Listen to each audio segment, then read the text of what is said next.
ನಮಸ್ಕಾರ. ಬುಕಿನ್ಕೆರೆ ಡೈರಿಗೆ ಸ್ವಾಗತ. ನಾನು ಧರಣೀಶ್ ಬುಕಿನ್ಕೆರೆ.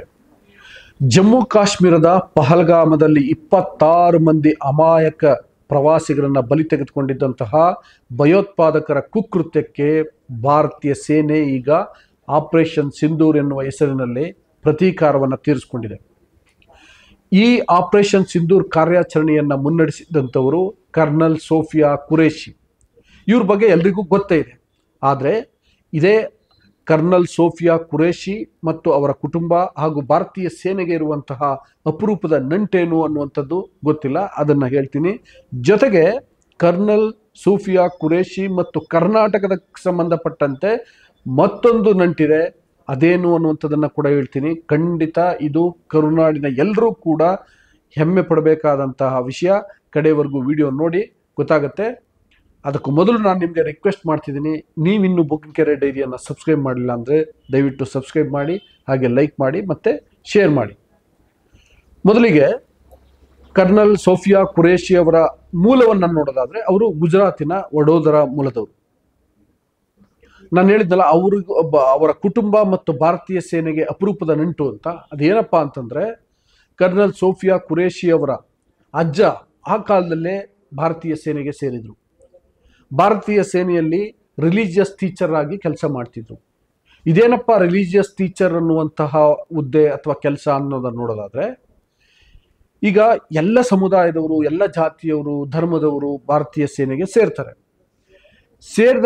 ಸೇರಿದಾಗ ಯುದ್ಧದ ಸಂದರ್ಭದಲ್ಲಿ ಅಥವಾ ಬೇರೆ ಯಾವುದೋ ಪ್ರತಿಕೂಲ ಸಂದರ್ಭದಲ್ಲಿ ಅವರು ಧರ್ಮವನ್ನು, ಜಾತಿಯನ್ನು, ಪ್ರದೇಶ ಇವೆಲ್ಲವನ್ನ ಮೀರಿ ಭಾರತೀಯ ಯೋಧನಾಗಿ ಕೆಲಸ ಮಾಡಬೇಕಾಗತ್ತೆ. ಅದಕ್ಕೆ ಬಹಳ ದೊಡ್ಡ ಒಂದು ನೈತಿಕ ಶಕ್ತಿ ಬೇಕಾಗುತ್ತೆ.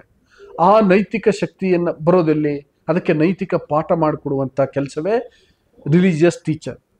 ಬರೀ ನೈತಿಕ ಪಾಠ ಮಾತ್ರ ಅಷ್ಟೇ ಅಲ್ಲ, ಅಗತ್ಯ ಬಿದ್ದರೆ ಧರ್ಮವನ್ನು ಮೀರೋದು ಹೇಗೆ, ಅದಕ್ಕೆ ಧರ್ಮಶಾಸ್ತ್ರದಲ್ಲಿ ಏನು ಹೇಳಲಾಗುತ್ತೆ, ಧರ್ಮಶಾಸ್ತ್ರ ಅಂತಿಮವಾಗಿ ನ್ಯಾಯ ಯಾವುದು, ಸತ್ಯ ಯಾವುದು ಅನ್ನುವಂಥ ಒಂದು ನಿರ್ಧಾರಕ್ಕೆ ಬರುತ್ತೆ. ಅದು ಸೇನೆಯಲ್ಲಿ ಕೆಲಸ ಮಾಡುವಂತಹ, ದೇಶ ಸೇವೆಗೆ ತಮ್ಮನ್ನು ತಾವು ಮುಡಿಪಾಗಿಟ್ಟುಕೊಳ್ಳುವಂತಹ ವ್ಯಕ್ತಿಗಳು ಹೇಗೆ ಅದನ್ನು ಅಳವಡಿಸ್ಕೊಳ್ಬೇಕು ಅನ್ನುವ ನಿಟ್ಟಿನಲ್ಲಿ ಸೈನಿಕರಿಗೆ ಪಾಠ ಮಾಡಿಕೊಡುವಂತಹ ಕೆಲಸ ರಿಲಿಜಿಯಸ್ ಟೀಚರ್. ಸೊ ಆ ಕೆಲಸವನ್ನು ಅವರು ಅಲ್ಲಿ ಮಾಡ್ತಾ ಇದ್ರು. ಕಡೆಗೆ ಅವರು ನಿವೃತ್ತಿ ಆದರು. ಆದರೆ ದೇಶ ಸೇವೆ ಬಗ್ಗೆ ಅವರಿಗಿದ್ದಂತಹ ಆ ಬದ್ಧತೆ ಅಷ್ಟಕ್ಕೆ ಕಮ್ಮಿ ಆಗಲಿಲ್ಲ. ತನ್ನ ನಂತರ ತನ್ನ ಕುಟುಂಬದವರು ಕೂಡ ಭಾರತೀಯ ಸೇನೆಗೆ ಸೇರಬೇಕು ಅನ್ನುವಂತಹ ಬಹಳ ಅಪರಿಮಿತವಾದಂತಹ ಆಸೆ ಅವರಲ್ಲಿ ಇತ್ತು. ಅದೇ ಕಾರಣಕ್ಕೋಸ್ಕರ ತನ್ನ ನೆಚ್ಚಿನ ಮೊಮ್ಮಗಳಾದಂತಹ ಇದೇ ಕರ್ನಲ್ ಸೋಫಿಯಾ ಕುರೇಶಿ ಅವರನ್ನು ಸೇನೆಗೆ ಸೇರ್ಕೊಳ್ಳುವಂತೆ ಹುರಿದುಂಬಿಸಿದ್ರು, ಪ್ರೇರೇಪಿಸಿದ್ರು. ಅಜ್ಜನ ಸ್ಫೂರ್ತಿಯುತ ಮಾತುಗಳಿಗೆ ಮನಸೋತಂತಹ ಕರ್ನಲ್ ಸೋಫಿಯಾ ಕುರೇಶಿ ಸೇನೆಯನ್ನು ಸೇರಿದ್ರು. ಅಂದರೆ ನೋಡಿ, ಈ ಅಜ್ಜ ಒಂದು ಹಂತಕ್ಕೆ, ಅಂದರೆ ಮೊದಲಿಗೆ ಬೇರೆ ಬೇರೆ ಏನೇನೋ ಕಾರಣಕ್ಕೆ ಸೇನೆ ಸೇರಿದ್ರು, ಸೆಟ್ಲ್ ಆಗಿದ್ರು. ಅನಂತರದಲ್ಲಿ ಮಕ್ಕಳಿಗೆ, ಮೊಮ್ಮಕ್ಕಳಿಗೆ ಬಹಳ ಒಳ್ಳೆಯ ವಿದ್ಯಾಭ್ಯಾಸವನ್ನು ಕೊಡಿಸಿ ಬೇರೆ ಬೇರೆ ಕೆಲಸಗಳಲ್ಲಿ ಸೆಟ್ಲ್ ಮಾಡಿಸ್ಬೋದಿತ್ತು. ಆದರೆ ತನ್ನ ನಂತರ ತನ್ನ ಕುಟುಂಬದವರು ಭಾರತೀಯ ಸೇನೆಗೆ ಸೇರಬೇಕು, ಸೇನೆಗೆ ತಮ್ಮ ಕುಟುಂಬದಿಂದ ಯಾರಾದರೂ ಒಬ್ಬರು ಸದಾ ಸೇವೆ ಸಲ್ಲಿಸ್ತಾನೇ ಇರಬೇಕು ಅನ್ನುವಂತಹ ಒಂದು ಆ ಬದ್ಧತೆಯನ್ನು ಇಟ್ಕೊಂಡಿದ್ರಲ್ಲ, ನಿಜಕ್ಕೂ ಆ ಅಜ್ಜನಿಗೆ ಸಲಾಮ್ ಹೇಳಬೇಕು. ಸೊ ಅವರು ಹಾಗೆ ಸೇರಿಸಿದ್ರು. ಕರ್ನಲ್ ಸೋಫಿಯಾ ಕುರೇಶಿ ಅವರು ಸೇರಿದ್ರು, ಸೇವೆಯನ್ನು ಮಾಡ್ತಾಯಿದ್ರು. ಇದು ಒಂದಂಥದ ಕಥೆ ಆಯ್ತಲ್ವಾ. ಈಗ ಪಹಲ್ಗಾಮ್ನಲ್ಲಿ ದಾಳಿ ಆಯಿತು, ಉಗ್ರರ ದಾಳಿ, 26 ಜನ ಅಮಾಯಕರು ಸತ್ರು. ಅದಕ್ಕೆ ಪ್ರತೀಕಾರವಾಗಿ ಭಾರತೀಯ ಸೇನೆ ಆಪರೇಷನ್ ಸಿಂಧೂರ್ ಎನ್ನುವಂಥ ಕಾರ್ಯಾಚರಣೆಯನ್ನು ನಡೆಸಿತು. ಆ ಕಾರ್ಯಾಚರಣೆಯನ್ನು ಮುನ್ನಡೆಸಿದಂಥವರು ಕರ್ನಲ್ ಸೋಫಿಯಾ ಕುರೇಶಿ. ಅದಾದಮೇಲೆ ಇದ್ರ ಬಗ್ಗೆ ಪತ್ರಿಕಾಗೋಷ್ಠಿಯನ್ನು ನಡೆಸಿ ವಿವರ ತಿಳಿಸಿದ್ದು ಕೂಡ ಕರ್ನಲ್ ಸೋಫಿಯಾ ಕುರೇಶಿ.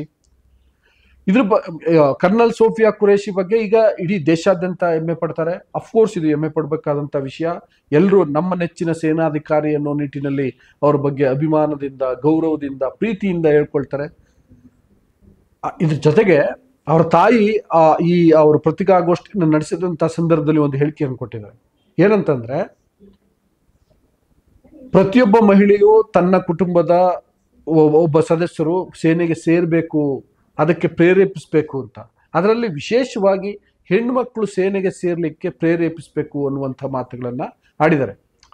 ಮಗಳ ಸಾಧನೆ ಬಗ್ಗೆ ಹೆಮ್ಮೆ ಪಟ್ಕೊಂಡಿದ್ದಾರೆ, ಪ್ರೀತಿಯಿಂದ ಹೇಳಿದ್ದಾರೆ, ಇದು ನಮ್ಗೆ ಬಹಳ ಖುಷಿ ತಂದು ಕೊಟ್ಟಿದೆ ಅಂತ ಹೇಳಿದ್ದಾರೆ. ಅದೆಲ್ಲ ಬೇರೆ ವಿಷಯ. ಆದರೆ ತಾವು ತನ್ನ ಮಗಳನ್ನ ಸೇನೆಗೆ ಸೇರಿಸುವ ಜೊತೆಗೆ ಬೇರೆಯವರು ಸೇರಿಸ್ಬೇಕು ಅಂತ ಹೇಳಿದ್ದಾರೆ.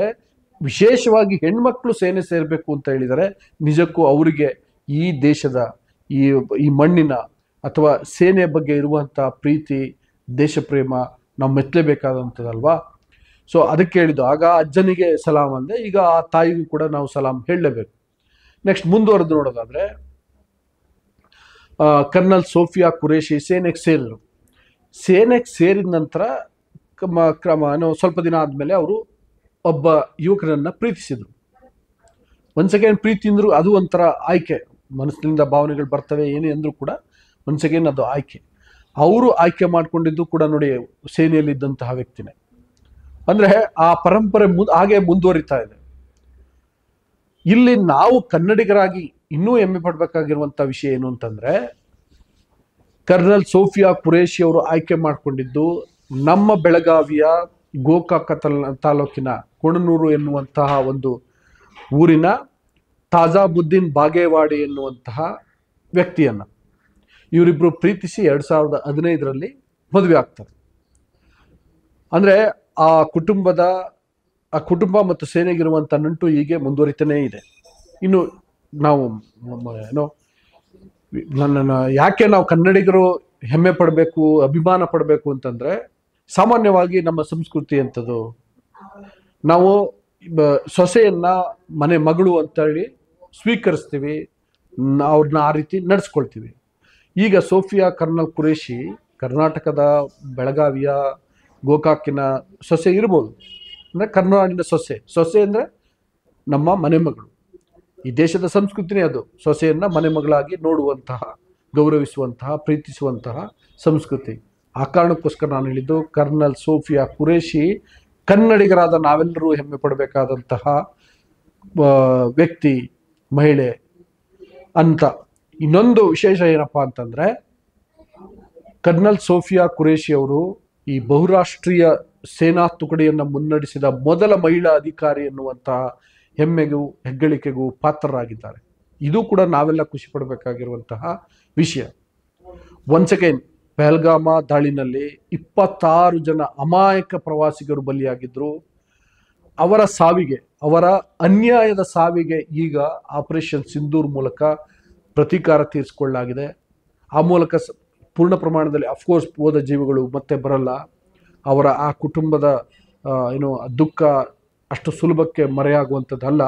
ಆದರೆ ಈ ಥರದೊಂದು ಪ್ರತೀಕಾರ ತೀರಿಸ್ಕೊಳ್ಬೇಕಾದಂಥ ಅಗತ್ಯ ಇತ್ತು. ಭಯೋತ್ಪಾದಕರಿಗೆ ಪಾಠ ಕಲಿಸಬೇಕಾದಂಥ ಅಗತ್ಯ ಇತ್ತು. ಭಯೋತ್ಪಾದಕರಿಗೆ ಕುಮ್ಮಕ್ಕು ನೀಡ್ತಿರುವಂಥವ್ರಿಗೂ ಪಾಠ ಕಲಿಸಬೇಕಾದಂಥ ಅಗತ್ಯ ಇತ್ತು. ಅದೆಲ್ಲವನ್ನು ಆಪರೇಷನ್ ಸಿಂಧೂರ್ ಮಾಡಿದೆ. ಅಂತಹ ಆಪರೇಷನ್ ಸಿಂಧೂರ್ ಮುನ್ನಡೆಸಿದಂತಹ ನಮ್ಮ ಹೆಮ್ಮೆಯ, ಅಂದರೆ ಭಾರತೀಯ ಸೇನೆಯ ಹೆಮ್ಮೆಯ ಅಂತ ಹೇಳ್ಬೋದು, ಕರುನಾಡಿನ ಹೆಮ್ಮೆಯ ಅಂತ ಹೇಳ್ಬೋದು. ಸೊ ಆ ಹೆಮ್ಮೆಯ ಕರ್ನಲ್ ಸೋಫಿಯಾ ಖುರೇಷಿ ಅವರಿಗೆ ಸಲಾಂ ಅಂತ ಹೇಳ್ತಾ ಇವತ್ತಿನ ವಿಡಿಯೋವನ್ನು ಮುಗಿಸ್ತಾ ಇದ್ದೀನಿ. ಮುಗಿಸೋಕೆ ಮುನ್ನ ಮತ್ತೊಮ್ಮೆ ನಾನು ನಿಮಗೆ ರಿಕ್ವೆಸ್ಟ್ ಮಾಡ್ತಿದ್ದೀನಿ, ನೀವಿನ್ನೂ ಬುಕ್ಕಿಂಗ್ ಡೈರಿಯನ್ನು ಸಬ್ಸ್ಕ್ರೈಬ್ ಮಾಡಿಲ್ಲ ಅಂತಂದರೆ ದಯವಿಟ್ಟು ಸಬ್ಸ್ಕ್ರೈಬ್ ಮಾಡಿ, ಹಾಗೆ ಲೈಕ್ ಮಾಡಿ, ಶೇರ್ ಮಾಡಿ, ನಿಮ್ಮ ಅಭಿಪ್ರಾಯವನ್ನು ಕೂಡ ತಿಳಿಸಿ. Thank you.